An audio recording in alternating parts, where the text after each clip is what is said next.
So hello everybody, and welcome to a special seminar. So today's speaker is going to be Tobias Galla, who got his PhD from Oxford University in 2004, and now is a professor at IFISC in Palma.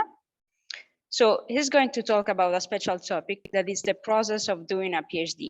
And he's going to do that from two different perspectives, from the student's one and from the supervisor one. So please, Tobias, the screen is yours. Okay, thank you. I assume you can hear me. So I have very little experience giving talks like this. This is in fact the second time only.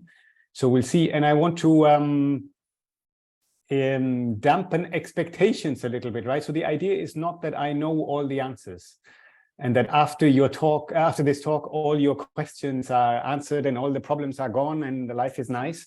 So it's not like I don't have that kind of wisdom and powers, but I'll try to tell you a bit about what I learned from being a supervisor and being a student. That was a long time ago.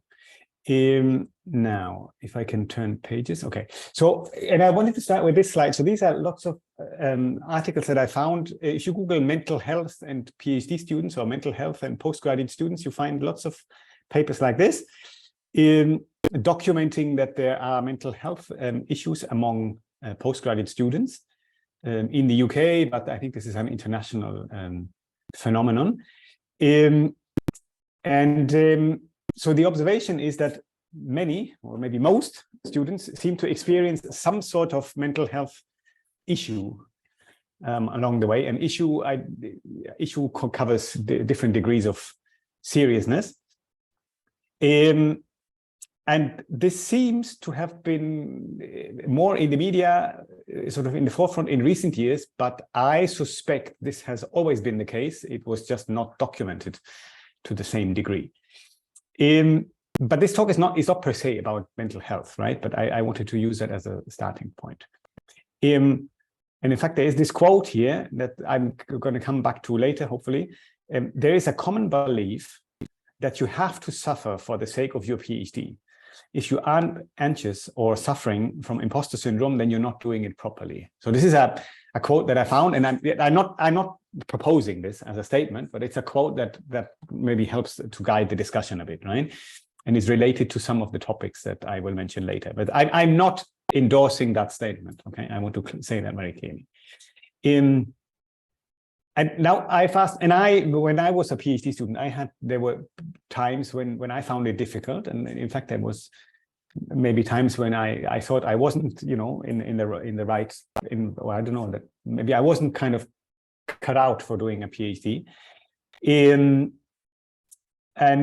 So I think some of the origins of this kind of feeling of anxiety, imposter syndrome, mental health related things is to do with the transition from undergraduate to postgraduate, a lack of clarity regarding the nature of a PhD and the process of doing a PhD, and that's mostly what I'm going to talk about, and also a lack of clarity regarding the role of the supervisor and the student.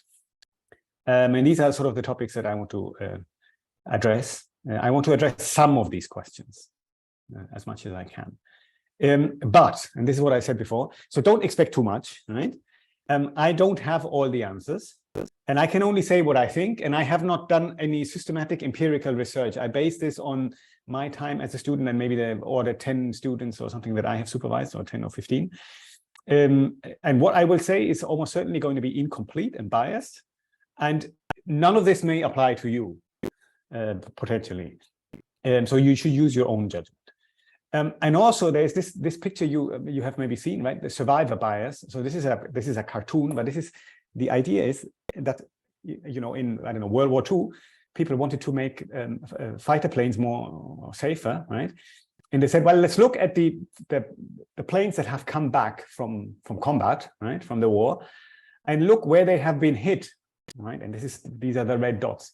And let's reinforce these points in particular, and then we hope that fewer of the planes get shot down, right? But that's, of course, not the right approach, because these are the ones who survived, right? The ones that got shot down were maybe hit in other places, right? So that's survivor bias, right?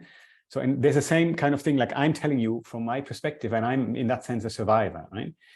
And also, most of my experience from supervising PhD students is in Great Britain, in Manchester, and the UK system is sort of special in itself. So there's some adjustments have to be made if you're not a UK-based student.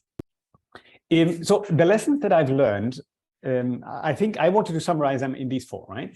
So I think it helps, this lesson 1, if the supervisor and student both understand what kind of project the student is working on.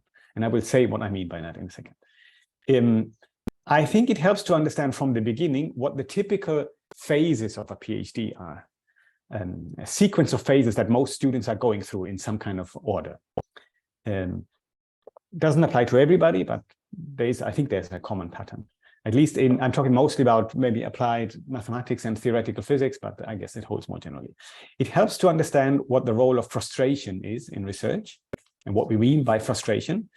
And I think it helps to understand the roles of the supervisor and the student in the different phases of the PhD, and to have a kind of conversation with the supervisor about these things. So I go through these in turn, okay? So lesson 1, I think it helps if the supervisor and the student both understand what kind of project the student is working on, or in fact, you're working on it together with your supervisor, right? And by project, I don't mean an entire PhD. I mean a chapter in your thesis or a particular paper. I mean, as you know, a PhD is composed of several chapters or papers. And I came up with this classification. It's partly with tongue-in-cheek, but I think there's some truth to it. So I think there are projects of type A, which are basically no risk. So the problem or the question is very clearly defined. And the steps to answer that question are also clear. And perhaps the supervisor knows the answer already. And if the supervisor could work on this 100% of their time, they could write the paper in about a month, right? And they basically know already what the paper will be. So that's type A, no risk. And assuming a project has been correctly classified as type A by the supervisor, then these projects essentially can only fail in 2 ways. The student is unable to do it, or someone else does it before the student. Because then you're not the first to do it anymore and you can't publish it anymore, right? So these projects are not very, very common, right? But they exist. Then type B, medium risk. So the problem or the question is reasonably clearly defined, and the supervisor is confident that an answer can be found and the steps that are needed are known, and the supervisor is confident that a paper can be written, but the story is perhaps not clear when you start. And the supervisor could write a paper on this in 2 to 3 months. But the difference to project A is that the story of the paper is not yet clear. Here, the major risks are, the supervisor could have misjudged this. So the problem could be much harder than anticipated. And also, this requires substantial research skills of the student, potentially. Then there's type C, high risk. So the problem or the question is only very vaguely defined. The supervisor is not sure if the question can be answered, or it's not even clear what the question is, really.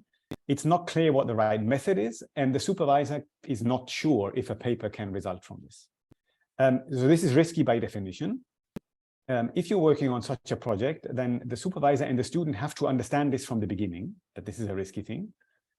In reality, only a small proportion of these kind of projects fail, because there's always something that comes from it, and somehow adventure is also part of doing research. And it requires really advanced research skills and resilience of the student and of the supervisor. So this is not for everybody. So I have sometimes, told students this is type C kind of, and some students say, well, yeah, bring it on, right? And other students have said, no, I want to do something that's safe, right? So that's a question what you like or don't like. And then there's type E, projects that involve external collaborators. That's where E comes from. Progress cannot be controlled by the supervisor and student alone. And there's often a political dimension in that you have to interact with other groups, and you have to kind of be careful who does what, and that you're not infringing on somebody else's work. So major risks, there could be a lack of clear arrangement. Who takes responsibility for the student? The external party could be disengaged from the beginning, or it loses interest, and different supervisors could pull in different directions, right? So you can have kind of this situation that it could be that you have 2 supervisors and they're very busy, and the student is kind of in between and nobody has time and nobody takes responsibility from the supervisory team. That's a problem. Or you could have two supervisors that pull in different directions and put pressure on the student, do this, and the other one says, do that. And there's a conflict and the poor student doesn't know what to do, right? And what to prioritize. And neither of these are very helpful. So in those kind of projects, you need clear arrangements, really. A clear chain of command in some sense. Okay? It has to be clear who's in charge. So there's type A, B, C, and E, I mentioned, and no, there's no type D, okay? This is a kind of deliberate because I have E, external collaborator. So, and I think it's good to know for any one of the projects that you're working on, what type of project is this, right? Because if it's type A and you're not making much progress, then it probably has to do with you. If it's type C and you're not making much, or it feels you're not making much progress, then it's just the nature of the project maybe, right? So it helps if you have a conversation with your supervisor, they tell you. I try to tell my students what kind of projects they're working on, or at least what I think these projects are. Sometimes of course, the supervisor also misjudges that. So lesson 2, I think it helps if the supervisor and the student both understand the different phases of a PhD. And most students are likely to go through these different phases in some sort of sequence, but it's not universally applicable. So now this is my classification of phases. You may agree or disagree with this. So, okay, there's an initial phase where orientation and getting into research mode. Then there's phase 2, it's often a milestone, writing the first paper. Phase 3, there's something that I call production phase. So this is like when you are on an airplane, it's kind of cruising altitude. Then there's hopefully a creative phase, and I'll explain what I mean by that. And then there's a kind of, at the end, wrapping up and writing up your thesis. So phase 1. So initially, you have no idea what you are doing. Okay, no offense, but I mean, most students don't, I didn't, right? You're unable to relate your project or projects to other things you will be doing further down the line. You have very little judgment for what is type A, B, or C, or E, maybe. You have no idea what the remaining 2-3 years of your PhD will look like. You have no idea about the process of converting a project idea into a paper. So I had no idea. I remember when I was finally an undergrad student or first year PhD student, I was sort of, how does one write a paper, right? How do people, I saw these postdocs writing paper after paper after paper. Well, how do you do that, right? I would like to learn that. And that's a very difficult thing to learn. And you essentially have no choice but to trust your supervisor, that they judge these things for you, right? So it's this kind of frog's eye view, right? You're kind of on the ground and you're looking up, you see all these other people, they're building their PhDs and writing their papers, and you are sort of looking up and have no idea how to do this, right? And well, I remember being in that situation, certainly. Then at some point, hopefully, it's kind of phase 2. And I'm going to say a bit about, so these phases don't necessarily come in sequence, they can overlap. I'll come to that in a second. So writing the first paper, oh, wow, exciting. One step closer to getting the PhD, right? Looks like progress. Finally, a concrete goal, submitting that paper. In that phase, you learn most about the process of doing science, producing papers. It's frustrating, though, because there will be many drafts and iterations. You write something, you think it's perfect, and your supervisor comes with a big red pen and says, rewrite all of this. And of course, it's fastest if the supervisor just writes the paper for you, but you wouldn't learn much, right? If it was that way. So, and then you go through these kind of, okay, paper version 1, paper version 2, a week later, paper version 3, and then months later, paper version 32, and so on, right? So I kid you not, we have a paper where we submitted version 77, okay? So it's like that, okay? And this is normal, right? And here, this is a student in Manchester, Savannah, in particle physics. So she, at Halloween 2 weeks ago, she went as, the costume was comments of my supervisor on my draft, right? So this has attracted some kind of attention on Twitter. So you can get these comments, right? Yet, you know, unclear, this is vague, rewrite this, pay more attention to structure, and so on, right? So she had to then clarify this, that she has very good supervision. It was just a costume, okay? So, but you will get like draft dripping in red color, right? And that's normal. That was also the case for me. Right, then phase 3. So finally, you have submitted your first paper. Now you know the process from beginning project idea to submitting a paper. You now have a broader view, which you didn't have before, because you've seen this process once. You are more efficient now because you already have codes and you kind of know how things work. But still, you feel a bit lost from time to time, but it's maybe less intense than it was at the beginning. And you're more in control. So how much progress you make, how much, or the perceived progress, is now sort of proportional to the number of hours you work. In the beginning, I mean, in the first phases of my PhD, I had often this impression that it makes no difference whether I go to the office today or not, right? And that goes away at some point because you know what you're doing and you know, okay, the more hours I spend, the more I will progress on this path, right? And that is also true in the first phases, but it's not that obvious. Then there's phase 4, creative phase. And what I mean, so creative, you have also in the previous phases, you were creative, right? In the sense of you had to find a method to solve this equation or read about this and that, or do the simulations in a clever way. That's also creativity. But I mean, by creative in this sense, I mean, creative in the sense of finding new problems, topics for papers, trying to come up with your own ideas for papers. And crucially, the ability to determine if this is type A, B, C, right? Is it worthwhile pursuing this? What topics should I select? You will have a better judgment. So this is something that somehow we never teach. Like, how do you select a problem, right? To work on. And this is a very important skill that you sort of hopefully have developed in that phase. And essentially, you should be or would be able to complete a project even if your supervisor suddenly disappeared, right? So there's a kind of phase when even if the student, the supervisor has a heart attack and dies, you should in principle be able to complete your PhD, okay? So in the ideal case is that you have a single author paper at some point, right? I mean, not very few students have that, but ideally, right, after the PhD, you should be in that position that you can do that, right? That you can go through this process on your own. This is about applied maths and theoretical physics. In experimental physics, of course, this is not possible, right? But in other experimental disciplines. And then there's phase 5, wrapping up and writing up, right? So maybe you have 2 set papers submitted and another 1 or 2 in preparation, and the thesis is mostly there. You know what chapters you will have, but time and funding is running out. You have to write an introduction and conclusions for your thesis and some loose ends to tie up. But it gets more stressful again because there's a deadline all of a sudden. And initially it looks like, oh, I have 3 years, it's a lot of time. And then all of a sudden, like, oh, shoot, right? This end of year 2, ooh, wow, I have 9 months left, ooh, wow, right?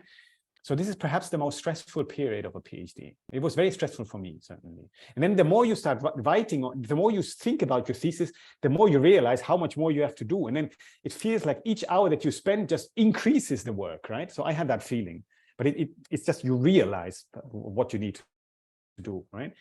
So for me, that was extremely stressful in that period. So basically, it was the only period where in the evening I needed a drink to kind of relax, right? So, I outlined these phases, right? So orientation, first paper, production, creative, write-up. And this is a cartoon, right? There's not, you can't often compartmentalize it in that way, but it's a kind of a guide, right? But these phases can be kind of traversed in different sequences, right? So it could be, if this is time, it could be like this, right? So this student spent a lot of time in the creative phase. It could be somebody else needs longer to orientation, and then it could be that the first paper takes very long to write. It could be that these phases overlap, right? That you kind of, that's of course the more common case. I'm sorry, these are all cartoons. Some students never really reach the creative phase. It's kind of difficult to sort of judge. So then the more realistic scenarios are maybe like this, or very long orientation. Mine was maybe like this. I don't know, creative. I know I did some stuff on my own, but like first paper took forever, like 2 years or something. But I was doing other stuff in parallel, and I don't know, right? And then the write-up, well, it was maybe a bit longer in my case, right? And so there's different sequences that you can go through. Here, I've had one student who was creative from day one. So this guy wrote 5 papers in his PhD, and I think like 4.3 of the ideas were his, and his only, right? And I suggested something, and he kind of went in that direction, but he didn't do what I suggested. He did something which was far better, right? And then I helped to kind of crystallize and focus that. And these are some of my best papers, right? Thanks to this student's ideas. So there's very different trajectories, but it helps I think, to have this kind of idea of these different phases. I think, I don't know, it would have helped me. I had no idea when I was a student, right? If somebody had told me something like this, I think it would have helped me. So not all students go through all phases, and the pattern can be very different for different students, but I think it's useful to be aware of the existence of these phases. It is important to be aware of what phases you're in. And it's important to be aware that production and write-up phases are somehow essential, right? You have to write a thesis and you have to produce the results for your thesis somehow. But the overall goal, of course, of the whole thing is to get a PhD. And to do this, at least in most disciplines, you have to produce papers. You want to learn something. And in some sense, a PhD, like if you ask me, what is a PhD? That's a very difficult question to answer. And I remember a colleague in Manchester was once asked, he was the postgraduate director, and he sort of said, well, the dean asked me to write a 2-page thing about what is a PhD. It's like, what do I write? It's not so easy. So, but I see it as a license to practice, right? If you have a PhD, it's a bit like you're qualified or licensed to practice science. You want to develop into an independent researcher. That's ideally, at the end of a PhD, somebody would be able to go through this process on their own and produce a single author paper, hopefully, or at least to be kind of the senior author of a paper. But hopefully, I mean, you have fun along the way, right? So it's not all about, I mean, this sounds very serious now, right? But and I'm sort of overstating all the problems that can occur. But most students actually, I think, enjoy what they're doing. So, and there's a sort of phase transition, right? In the first part, you're rather dependent on the supervisor, and you have very little understanding of the scientific process, or most students. And none of what I say applies to everybody, but most students. And then towards the end, you're rather independent of the supervisor, and you have a good understanding of the process. And so in the beginning, it's like your supervisor explains your research to you. And towards the end, you explain your research to your supervisor. And by explain your research, I mean in a wider sense. I don't mean I explained how I solved this equation, right? I mean, like, what does this mean? Why am I doing this? Why did I, the student, decide to do that and not that? Beyond solving this equation, doing this integral, doing this simulation on a wider scheme, right? So this is a sort of graph that I kind of drew. So this is sort of scientific clued upness, right? How clued up are you about the scientific process? And this is time. And most students follow a trajectory like the green one. Initially, very little understanding. I had very little understanding, and then there's a sort of transition, relatively sudden, and then you have a good understanding. There's some students for which it is linear, and there's some students, exceptional cases, where they have a very good understanding from the beginning, right? So I've seen all of these trajectories, but most are in this kind of green kind of case, I think. I certainly was. And now the problem is, after a year or a year and a half, it's very difficult to know where you are, right? Okay, unless you're on this trajectory, you're on one of these, and you don't know, you haven't gone through this transition, but you don't know when it will come, if it will come, and when. And so you can't tell. And that's a source of frustration, right? Because you don't know how this will develop in a way. So, and that brings me to the third lesson, understanding the role of frustration in research. And I really recommend this paper. And I am not suggesting by stupidity that PhD students are stupid, right? So this is not what this is about. I mean, this is not what I'm saying. But the article is a great paper. It's a one-page paper, right? The importance of stupidity in scientific research. And I'm quoting a bit from this. So it says, for almost all of us, one of the reasons that we liked science in high school was that we were good at it, right? And most people who do a PhD were very good undergraduate students, had very good marks. But high school, and to some degree undergraduate studies, science means taking courses, and doing well means getting right answers on exams, right? And that makes you feel very smart. But a PhD is very different. You have to do a research project. That's a whole different thing. For me, it was a daunting task. How could I possibly frame the questions that would lead to discoveries, design and interpret an experiment, foresee the difficulties and the ways around? How do I write a paper? Stuff like this. So that leads to frustration. So most PhD students were very good undergraduate students, and they are used to being able to solve problems with little difficulty. If you're doing the problem example sheet 7 in quantum mechanics, you know, if I just spend enough hours, I will solve all these questions, right? And in the worst case, you can Google the answers somewhere, right? You will find it somewhere. If you look hard enough, you'll find it. But and students have developed, undergrad students have then developed very good techniques to do this, and it feels very, very pleasant because you're able to do all these things. And then all of a sudden, these techniques don't work anymore, right? When you're a PhD student, and things are much slower. And it seems you know, you're spending a lot of time on things, but that doesn't actually make a difference. That's what I said. You feel like you're going to the office, but often I went home in the evening and said, well, I might as well have stayed at home the whole day, right? This at least what it feels like sometimes. And so the crucial lesson is this Schwartz writes was the scope of things I didn't know wasn't merely vast, it was for all practical purpose infinite. So if your ignorance is infinite, then the only possible course of action is to muddle through as best as we can. And in this article, he says, I understood that nobody knows what they're doing in research. Nobody has the answers really, right? One of the beautiful things about science is that it allows us to bumble along, getting it wrong time after time and feel perfectly fine, right? This can be difficult for students who are accustomed to get the answers right. So you go from learning what other people once discovered before you to making your own discoveries. And you have to get used to this frustration, to this permanent feeling of not knowing what you're doing, really. There's a very nice video by Feynman. It's a like 30-second video, which, okay, I can't play it here. You won't hear the sound, but you can Google it later, where he talks about the feeling of confusion. Just Google Richard Feynman feeling of confusion, right? That Feynman says, I am permanently in a state of confusion, right? And that's the same as this frustration that, or related to the frustration that PhD students experience, I think, or every researcher experiences. And I think the difference is that when you're a PhD student, that confusion leads to frustration. When you're an experienced researcher, you have the same confusion, but it doesn't lead to frustration anymore because you're used to it. So frustration, confusion, is a normal and in fact essential part of doing science. The goal of doing a PhD is to become a scientist. So ergo, every PhD will involve some degree of frustration, right? Otherwise, you're not, right? And that goes back to this statement that I made at the beginning, that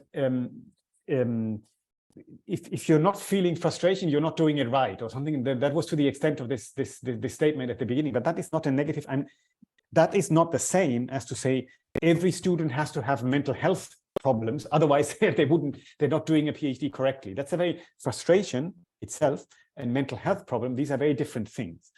So frustration is not the same as a mental health problem. So in fact, understanding the importance of feeling confused helps you to keep sane. So doing a PhD is somehow a process of learning to deal with permanent failure, with permanent frustration, with permanently things going wrong, permanently things not working out, and developing the confidence that ultimately things will be fine, right? And it's this, you have to get used to this feeling of frustration or confusion, which I don't know. I think this is an essential part of doing a PhD. And the problem is that you don't know what's normal and what's not. So is your slow, or the student's slow, is that a normal slow, or is it a problematic slow? What trajectory am I on? A project fails. Projects can fail, but I mean, you don't know if that's your fault or not, right? So research projects sometimes don't work because they're harder than you imagined, or you can't do it, or I don't know, it doesn't work. And then if you're the student, you may think, well, I did something wrong. I'm doing something wrong. It's me, right? And you only understand this better once you have seen a number of projects fail. Right? I have seen many projects fail. And in my PhD, I started lots of things, and half of them I couldn't finish, or they didn't work, and whatever. And you just get used to this, right? And in the beginning, but if you have done many projects and some failed, like, you know, you have done 20 projects and 10 failed, but the 10 others worked, then you know it's not a problem. But if you only have one problem and that one fails, you don't really know how to judge this, right? And then you may think it's you. But it's really a function of the problem and the student and the supervisor interaction, and it could just be the problem. So you can only judge this once you have seen several projects complete and fail. There's many different ways in which a project can fail, and some may be the student's fault or somebody's fault, but most of them are kind of nobody's fault, right? And it's not clear what fault means anyway in this context, right? But it's rare that it didn't work because the student didn't do it right or something. That is extremely rare, right? And in any case, in that case, it would also be the fault of the student, the supervisor. So, one problem in this is that your supervisor could try to solve all the problems for you, right? And that would probably speed up the process, but you wouldn't learn anything. Right? So some level of frustration is needed, because otherwise you don't get, if you always have somebody who then does it for you, then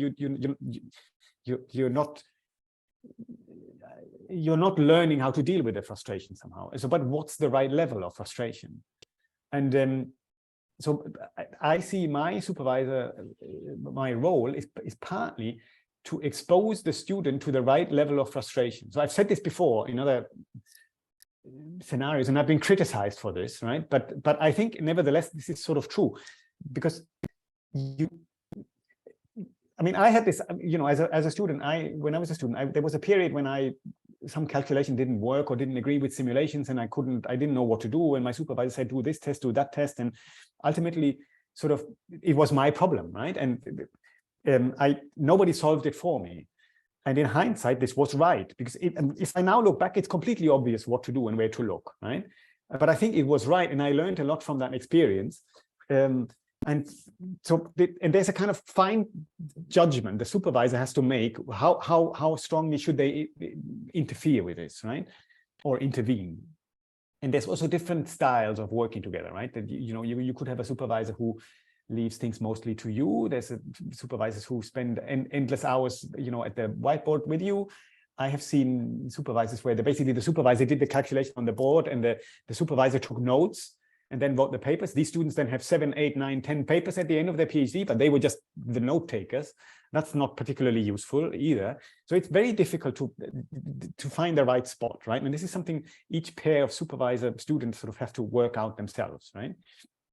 But then the one question is, what can a supervisor do to reduce the level of frustration, but to preserve the learning outcome, to preserve the learning outcome of developing into an independent researcher, into somebody who is able to deal with this frustration? Then you maybe do a postdoc, and all of a sudden, then you work with somebody else, and that somebody else may be very different to your supervisor, and then you have to be able to cope then in a way, right? So it's a very fine judgment that has to be made here. So scientific clued upness, I said, right? And this is time. And then here you're in this confused and frustrated state. You're confused and you experience frustration. Here at the end, you're still confused, but you're happy, hopefully, right? Because you have learned how to deal with this.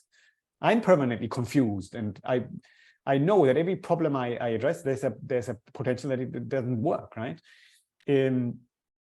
But you learn how to deal with this. You just have to accept that in your PhD, in order to write 3-4 papers, you have to start 6 or 8 different things ultimately, because some of them will not work, right? You just have to learn to deal with that, right? Unless they're all kind of type A projects. That's also a discussion you can then have with your advisor. So what can the supervisor do to accelerate this phase transition from this end to that end? I don't know. I've been looking for this answer since the days when I finished my PhD. I have no idea. If you have a good ideas, then let me know, right? I don't know. I have seen students who were in this phase here for very long, 2 years, and I was getting worried about those students, and then they switched within a few months into this, and then they brilliant researchers afterwards, right? So I've seen this where I was worried 2 years into the PhD, and then boom, and then in the last 1.5 years, they fantastic work, right? Some of the best papers then came out of this, right? And I have no idea what happened in those months. I don't know, and I don't know what I could have done to make it happen earlier. I don't know. So lesson 4, it helps if the student and the supervisor both have a clear understanding of their respective roles. So these roles change in the different phases of a PhD. And in this talk, I will not talk much about the role of the student, because there's a reason for that. because I don't want this talk to be like, you have to do that, you have to, I'm the professor now and I'm telling you what to do, right? You have to do this and you have to do this and you have to do that. And that's not the place here. And I don't want to, as I said, I don't have all the answers, and I don't want to sort of, I don't know, go down that line, right? So I will mostly talk about the role of the supervisor. So phase one, in the initial phase, so this is when the student gets oriented and gets into research mode, it's the supervisor's idea to come up with ideas for projects. You tell the student if these are of types A, B, C, that at least I try to do that. Help you make an informed choice for a first project, right? I mean, have a discussion. I have here several ideas for projects. What interests you most? These are the methods you would use.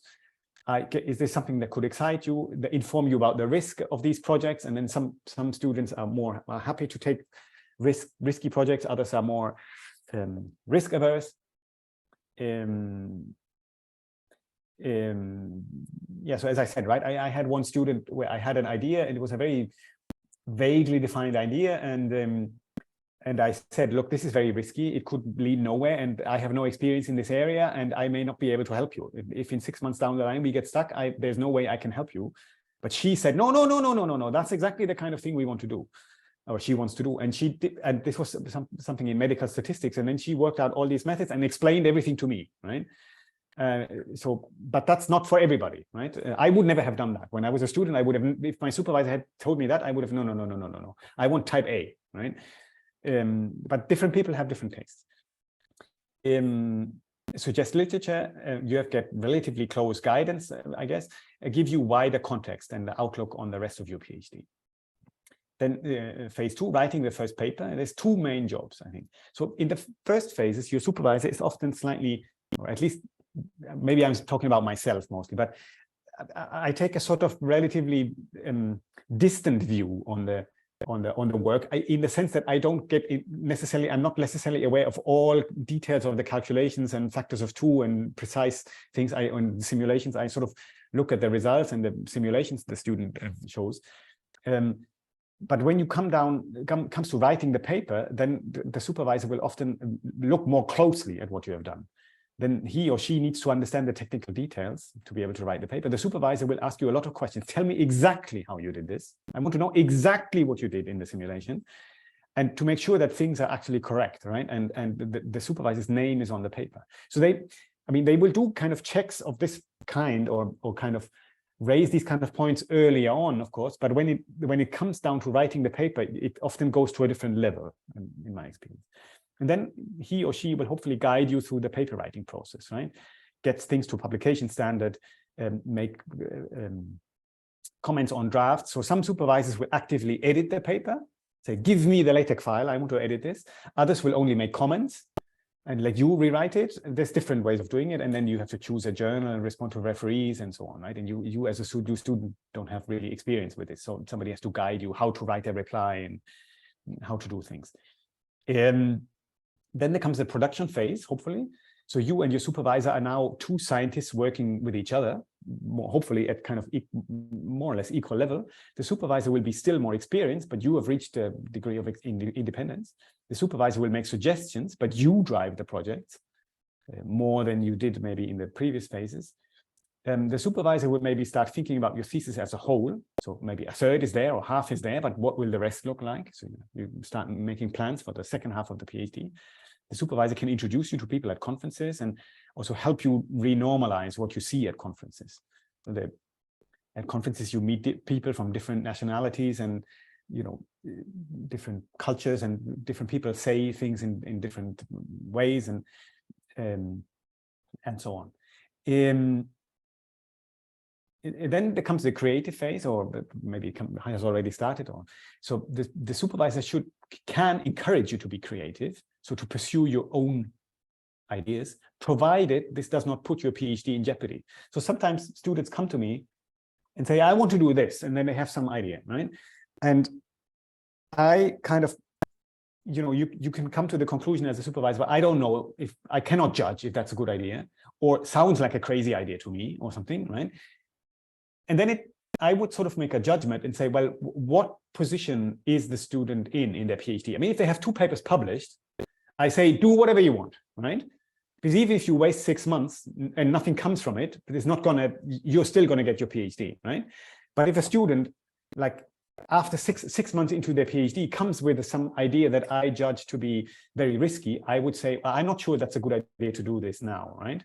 Because it's not in your own, because the risk is just too high, right? What if it doesn't work, right? And but a good supervisor should ultimately encourage you to follow your own ideas once your PhD is sort of kind of in the clear, right? And they should encourage you to grow and to ideally you would then also be writing papers maybe without the supervisor, right? So if you have a supervisor who wants to be on all your papers, that's also not good, right? They should give you the freedom then to explore things. They should then help you to judge the risk of projects, but ultimately it's then sort of your decision maybe, right? And help you start thinking about the next steps after PhD. So in the beginning, your supervisor explains your research to you, and now you explain your research to them. And then phase 5 is writing up, right? So the supervisor plays a relatively minor role in most cases, helps you maybe with the architecture of the thesis and proofreads the thesis once. One has to keep in mind that there is only one author of the thesis, and that's you, right? Papers have multiple authors, and all authors are responsible for the contents. The thesis has one author, and that's you. So you and only you are responsible for the contents. And the supervisor is an advisor more than a supervisor, and ultimately you have to make a judgment how you write things. It helps you, he or she helps you select examiners and makes practical arrangements of the exam. So, and then the role of the student, I said, I don't want to give much advice. It's kind of along the lines of do this, do that. There's only one thing I want to mention, and which I consider one of the most important things, maybe the most important things, is always be writing. Always be writing notes. Always be writing, always be writing, always be writing, please. It is really, really crucial. And some students don't do it. And I try, and I think this is really essential, right? From day one, write. And by write, I mean in a typed document and with full sentences and full notes. And so in my experience, the students who struggle the least are those who write and write all the time and who write with care and with empathy. And what I mean by that, what do I mean by writing with empathy? I mean writing while keeping in mind who your reader is.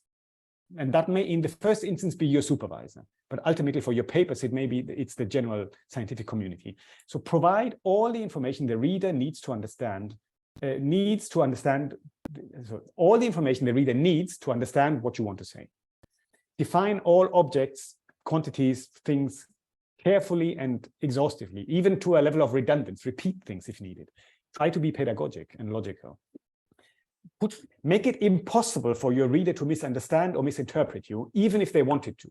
So imagine the nasty reader who wants to be aggressive and who wants to blame you and wants to say, this is not written properly, I couldn't understand this, I could. Make it impossible for such a reader to attack you, right?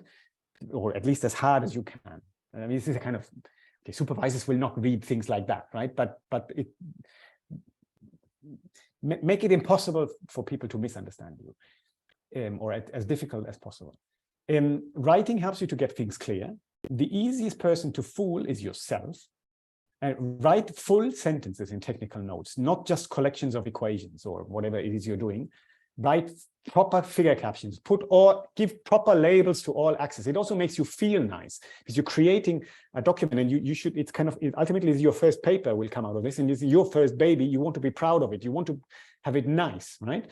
Be pedantic about things. So writing is a tool for clear thinking.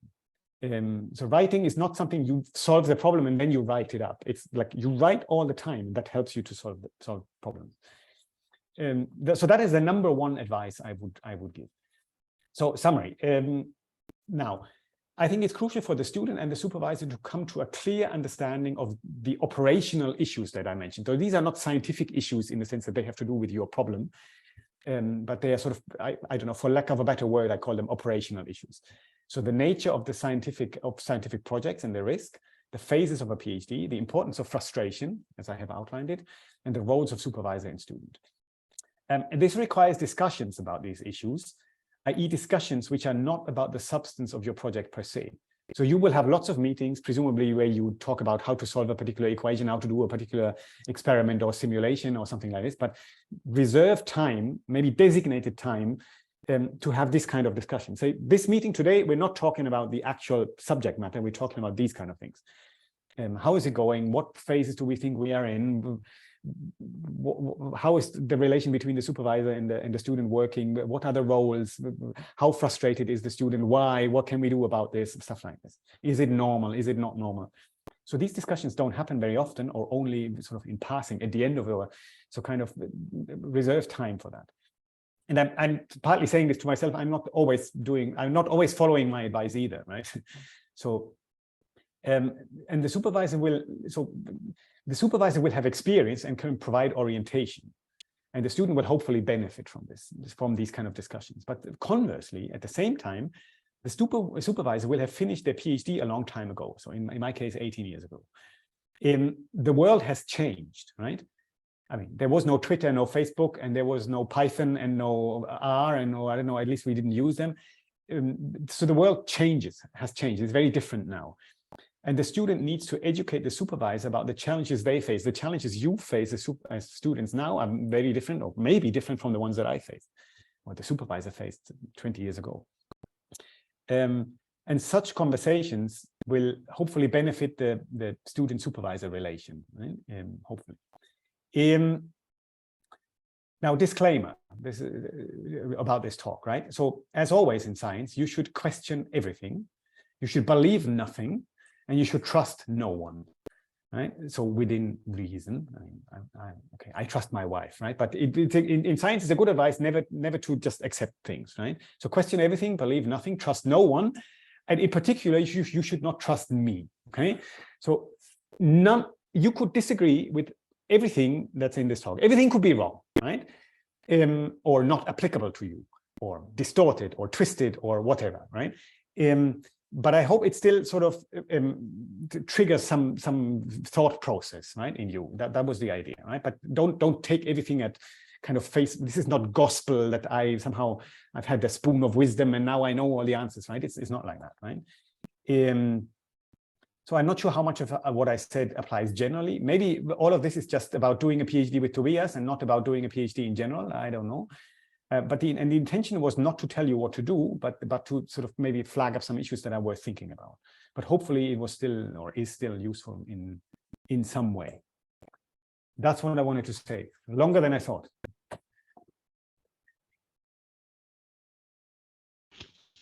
Okay, thank you very much. But yeah, very, very useful. And somebody has a question?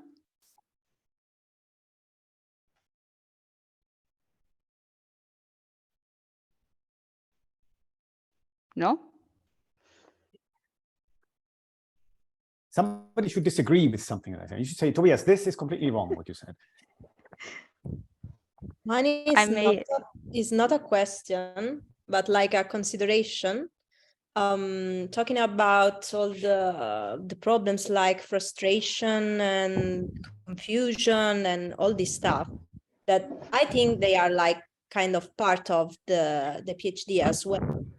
But something that we forgot sometimes is that maybe an help for PhD during the PhD life could be the community of the PhDs itself. So it's important, the relationship with the supervisor, right? But the supervisor is always someone which is more experienced, living a different age when he or she or they was a PhD. So it is important, I think, try to like relate also with the other PhDs. That is also why we started this kind of seminar, to try to feel this community, because during the conferences, yes, we have the possibility to stay all together, to talk, to share experiences, but then during the year it's not always like that, because some groups are smaller than others, so it's not easy to find like communication on these kind of issues, if you want. But was really, really nice to talk. I really enjoyed that. Thank you. Yeah, so I agree. So the exchange with other students, other PhD students, is sort of crucial because it helps you to kind of renormalize things, right? And you kind of explain what is normal, what is not normal. But there's also a danger. So I experienced this both as an undergrad and as a graduate student. So I remember, you know, the first week at university when I was an undergraduate, we were in some kind of orientation week, and there was a guy sitting next to me, and he was with a piece of paper doing calculations, right, with matrices or something. And I had no idea what this was, right? And I asked him, what is it that you're doing there, right? And he said, well, I'm just doing some tensor algebra. And I was like, well, and these are all people in the university. And he's like, what is this, right? Like day one, semester one at the undergrad. It's like, oops, what kind of people are these here, right? So ultimately, this guy finished his degree, but not with a particularly high mark, right? The guy was just showing off. Right, but I got super scared. Like, what tensor algebra? I'm like, I don't know anything about that, right? And I was sort of like, all these people geniuses here, and I'm the only kind of. So, and the same is true as a PhD. You know, you could meet other PhD students, and they publish their first paper far before you or something. Yes. And then you get frustrated and say, why does this person have a paper and I don't, right? And now this could just be a function of the problem they were studying, right? And it's a double-faced scenario. Right, it's a very, or maybe their supervisor did it for them or something. So ultimately, you have to develop this confidence in yourself, right? And use external things as orientation, but not get overwhelmed by this, right? And that is again a very difficult judgment to make, right? And it's a sort of, yeah. I think that's the kind of, I mean, when I was a PhD student, I saw these people who had 7, 8 papers out of their PhDs, like, but okay, ultimately what counts is not that, right? Or not only that somehow. Yes, that's true. So.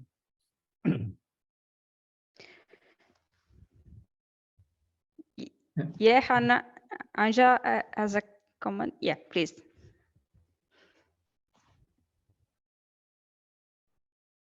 Hello? Yeah. We cannot hear you if you are talking. Put it in the chat otherwise. I would like to Yeah. write in the Right. chat. Yeah, I cannot see that. So if somebody then reads it, I cannot see the chat for some reason. I will read it if. I don't know why, but probably sharing and I can stop sharing, right? Okay, so Anja asked, what advice can you give us to develop this confidence? What the confidence in yourself in doing, yeah, that's a good. I don't know. I may have a comment on that. Sorry? I may have a comment on that. Then because no, if I can, I don't know. Sure. Yeah, for the most part of my PhD, of my first year, and also of the second year, well, I was stuck with a problem. We were stuck with a problem. So, like in the last months, I started to understand that it was mainly a problem of me not having confidence of what I do. Also, that is quite different is me being afraid of doing a mistake, okay, doing an error. So what I'm trying to learn now is to disentangle the error from what I think of me, because it's not about me, it's about the error itself. What is more, what is going wrong, why this doesn't work. So try to analyze the problem in itself, disentangling that from what I think about me. I think that this can help. I don't know. I fully, it's my opinion. I agree. I mean, this is part of this process of learning to deal with frustration or getting things wrong or not, things not working. You may think you made a mistake, but it's not a mistake. You're just trying different things, right? And some work, some don't. And with research problems, by definition, it is not always known what path will lead to the right answer. And it's like there's this saying, right? If you never make mistakes, then the problems you're working on are too easy. and that's a mistake. So there's this, right? And other than that, what I can say is, so okay, you are you, right? Everybody is you. I mean, not you, Lisa, but everybody. You are you, and you're not manifestly going to change your cognitive capabilities, right? There's nothing you can do to change your brain, really, right? So you are who you are, and you just, I guess, this attitude. Okay, look, I'll do my best. I'll try to be as organized as possible, and try to do my work, and then either it works or it doesn't. But as long as you can say I have done everything I can do, then there's nothing else you can do, right? And that gives you some sense of peace and freedom, and a kind of, look, I'm doing my thing, right? And if it doesn't work, then there is nothing I could have done, right? Now, so you want to be in this position where you say, well, look, if it doesn't work, I did what I could do, right? And because then that's what you could do. And now then you can think, well, am I doing what I could do? Like, okay, can I be more efficient? Can I be more resilient? Can I be, I don't know. That's then a matter to discuss with your supervisor, right? What is my working pattern? Do I get frustrated and then maybe I don't work because it makes me frustrated? I don't engage with the matter, right? I also have plenty of experience with that myself, that you do these kind of displacement activities, right? Your research thing is not working, and then you say, but I have this teaching to do, I have this homework to mark, and then you spend 8 hours marking homework when you could have done it in 1 hour, right? But you just go home, well, I marked a lot of homework today, I was very busy. But in reality, it's just displacement activity, right? And I do that myself with a lot of work, right? And you just have to be then honest, right? Am I being as efficient? You just sort of then, right? That kind of thing, right? But other than that, if you do what you can do, then you have done what you can do, right? It's a sort of. Okay, thank you. And also, Ramona asked, do you think that these 4 lessons could be directly adapted for an interdisciplinary setting? Yeah, I mean, so this is mostly sort of based around theoretical physics, and the kind of work we do is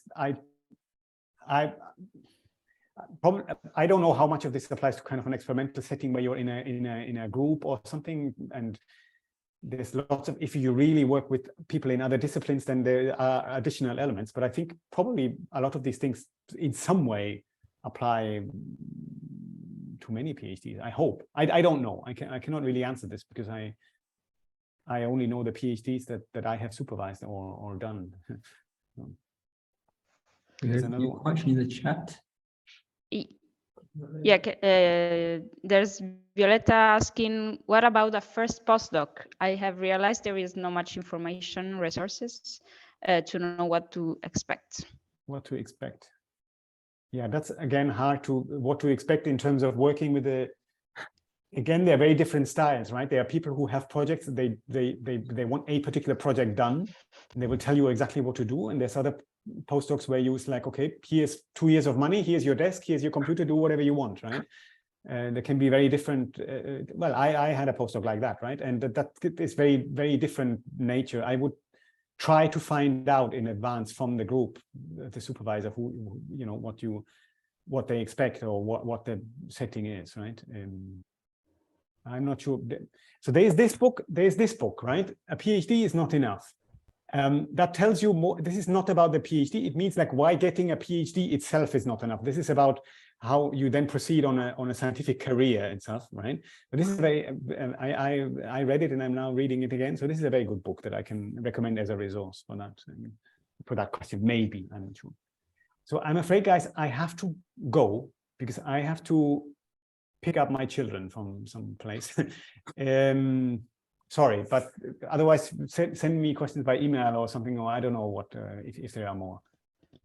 Okay. So thank you very much again for the very nice talk, and we will continue the discussion on Twitter and on. Let's keep in touch. Okay. So, thank you. Bye bye. Thank you very much, Tobias. Bye bye. Bye. My pleasure. Bye, everyone. Bye.